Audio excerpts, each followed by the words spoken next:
Hey, what's up, everyone? My name's Lionel, and I'm your host for LT Productions, and you are watching I Watch You Watch. We are covering Raising Kanan, Power Book 3. This is Season 3, Episode 6. Hey, we've been on a 2-week hiatus, and I think that they are coming in just as hot as the last episode left us off. I appreciate everyone for coming to my channel. Please like and share this video. You can also subscribe to my channel if you are new. And welcome aboard. And also welcome back to all of my subscribers. You can also leave your comments below. So, I just finished watching the episode. I didn't write anything down, but hopefully I committed everything to memory. Of course, we know that Unique is dead.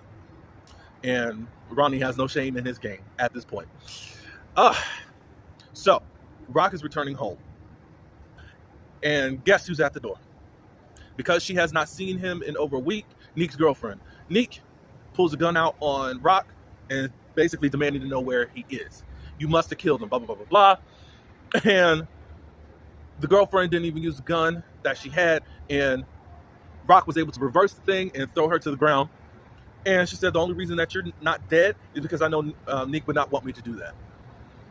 So they get to talking, and Rock says, I didn't do anything to him. I don't know what happened. I forgot which one said, what about Ronnie? And I think the girlfriend said, Ronnie loves his brother. He wouldn't do that. I think that's who it was. On the other side of town, Famous, he's recording a rap song. And he's getting emotional because it's basically a rap confession of him murdering that dude at his apartment building. First he couldn't get through it, and then Lou ended up coaching him through it and just saying, when it's in there and it's your feeling, it's time to just get it out. Famous got it out, and he ended up talking a little bit more with Lou about how I even write these songs. Is because the songs, all I do is just sit down and start writing, and it wants to come out. It's not even me thinking up anything. And it's kind of like Lou was saying that this was a confession and it had to really get out. We're going to find out in a few minutes what he's about to confess and what's going to happen next. I want to make sure I'm getting everybody and anybody out the way before I move on. I'm going to talk about Harris. Harris is he wants a new position, and he wants to get in close with the task force. And a lot of it, I think, really is to cover his own crimes and possibly crimes of Kanan and Rock and that whole organization. I guess we keep you around for a little while, Harris. I don't know if you're going, or Howard. I don't know if you're going to stick around for the whole season or not, but we'll see. I think there's going to be another body claimed before the season is out, and my money is on Famous right now. That's what I think. So, Famous, did he just come home? Yeah, I think. Yeah, Famous comes home. And, of course, Kanan's on the phone doing what he needs to do for the operation. And he asked where Famous was at. He said he was recording in the studio. So he ends up confessing to Kanan that he knows how the gun got into his bag. And he ends up saying it's Rock. It didn't go over well. He said, I couldn't hold it in because you're my brother. And then I knew that I had to be loyal. So Kanan was like, so you think that you were a brother and you were loyal? First, you let her in here. And then you let her do it, and you not tell me? He gonna say, Famous gonna say, well, Rock is a scary person. And then Kanan's like, I'm a scary person too. Boy, you are 13. I think you're 14, maybe 15. You ain't scary. Yeah, you killed somebody, whatever. You ain't scary yet. You're gonna get insane pretty soon. But anyways, basically, Kanan done kicked Famous out of his apartment. I said, wait a minute. Famous is on the lease, not you, bruh. I know you're bringing in the money, but I'm like, Famous, you stupid. I would have said, no, you get out. You find your own apartment and do what you need to do. Of course, Famous doesn't have any money, but he does have money. I mean, where did that money go to that Rock gave him? So, I don't know. So, Famous could live off that for a little while at least. Who knows? All right, so Rock, she tries to make amends with Lou, and Lou's not hearing it.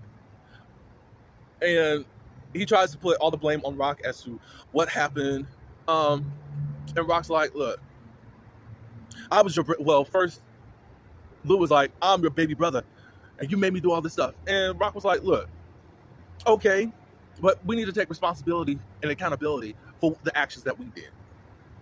As if someone made you actually do all that, Lou. You could have got out a long time ago. I think in that respect, yeah. I think that Rock did manipulate some things, but this is a whole, how I want to say this, blood curse over your family. You guys have been so engulfed into the whole street life. So I don't know about that, Lou, and I root for you. But basically, there's no chance for him and Rock at this point. And he asked her to leave the bar that she came to. Juke and the girls, they are performing in front of some of the record executives. And Marvin is overzealous, and he's trying to go to bat for Juke, trying to say that you need to put her up front. Juke gets pissed and was like, what are you doing? She takes him outside and basically says, can you just leave right now? You're about to mess up my chances. You know, Marvin thought he was doing the right thing, but it wasn't the time or the place to do that. So the ladies, the manager, who I like to call Pebbles from the TLC group, basically saying that you guys aren't really doing it well. You guys are still sloppy, but the record executives see something in you. So the bougie girl was like, well, I should be lead and da-da-da-da-da. They were saying that there's nobody really to take the lead in this group. And then the manager was like, you're entitled. You don't think you're good enough. And I don't know what you think. And she's talking to Juke right now. I don't know what's in you because you don't really let it out. From there, Juke wheels started spinning. Marvin comes home and they finally talk about the whole situation. Marvin apologizes. Earlier in the day, he was at the bar. He was feeling bad because he know that he pissed off and hurt Juke, and he didn't really want to do that. So he comes home and apologizes about that. But Juke ends up saying that, I think even from that situation, I understand what I need to be for this group. But I think she was talking about the group.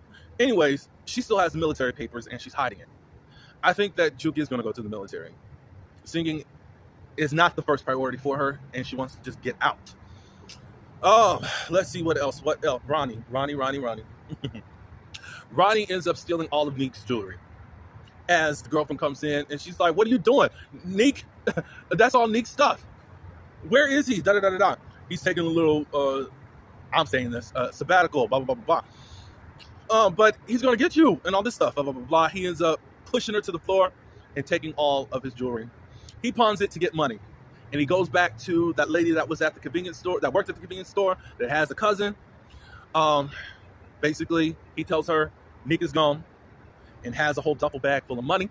And she says, me and you work together exclusively. Nobody else can know. Not even my cousin. And he's going to get heroin. I said, wow. Okay. Let's see. Marvin meets with the guy that he's been talking with from anger management and wanting to get an article out there about Juke. There's this guy that knew Marvin when he was dating that white girl, Tony, that he ended up killing. Was like, hey, I know you, blah, blah, blah, blah. And Marvin was like, no, you don't. And he's like, yeah, I do. No, you don't. So obviously, this is just foreshadowing of what to come. It's something at the end of this episode did happen.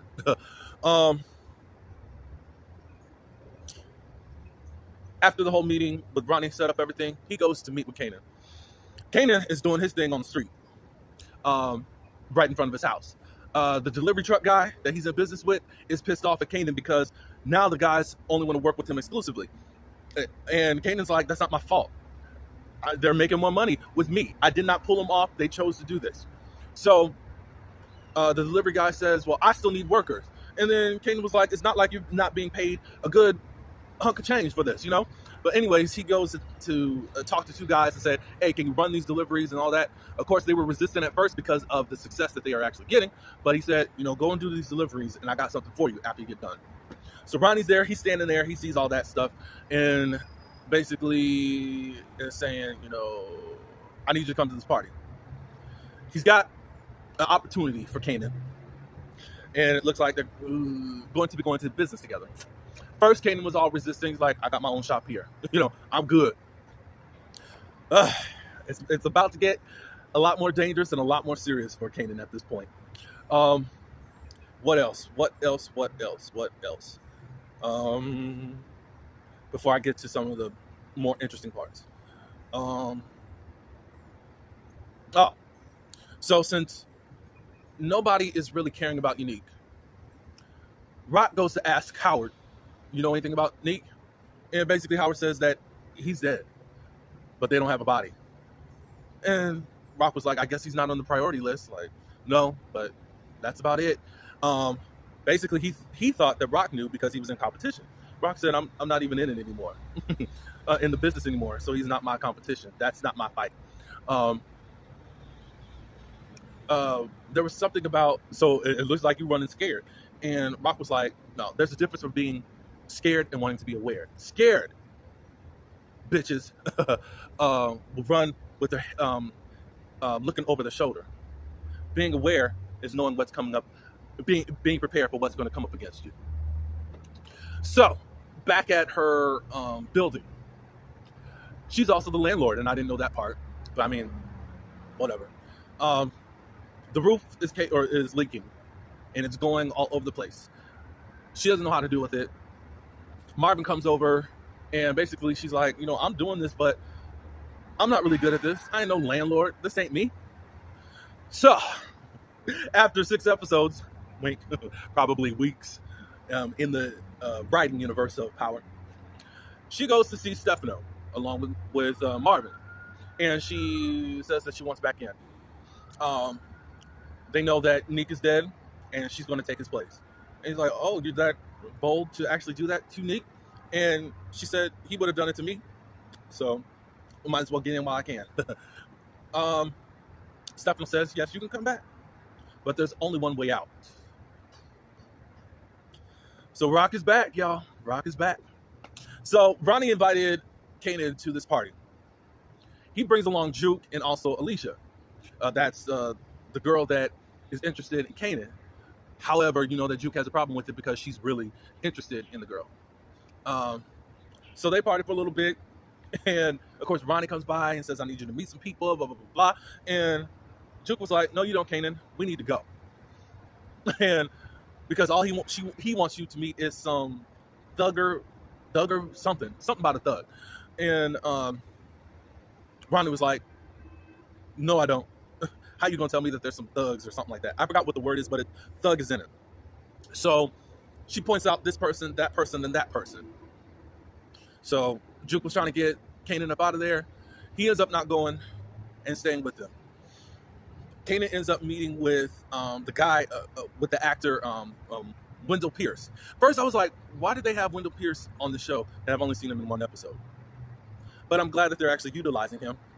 Really, he has a proposition for him and Neek to come together and do this business where you're just not nickeling and diming for a business. Because really, Kanan was like, I work for me. I do this all on my own. And then he's like, well, with this partnership, you're going to make a whole lot more money. So they're in this business. They end up taking this photo together, and it looks like it's interesting. It's very interesting. I have a question. As I'm seeing Ronnie infiltrate Kanan's life, is it anywhere parallel to how Kanan infiltrated Tyreek's life? What do y'all think? Because because I was like, this seems like the same thing that was happening on Power. So, let's see. So, Lou is back in the studio, and he's recording. But then he has on this game, which I thought was like Mortal Kombat or something. But seeing this person blow away this other person, all of a sudden, you could tell his mood changed, and he started drinking again. The following day, we see him drinking with his hood on. He gets out of his car. He goes to Scrappy's mom, and he confesses everything. He said, it's my fault. I didn't stop it from happening. Da-da-da-da-da.